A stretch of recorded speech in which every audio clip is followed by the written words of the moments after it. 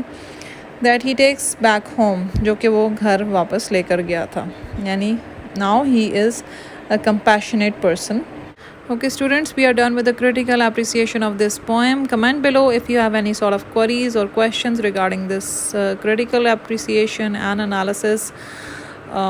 Also ask anything if you don't understand. I hope you have understood the concept behind this poem. Till then, this is your host Samya Umar signing off from MA English Part 1 and 2 Notes. Hit the subscribe button and also like my video. And press the bell icon for notifications so that you don't miss any important videos. Take care. Allah Hafiz.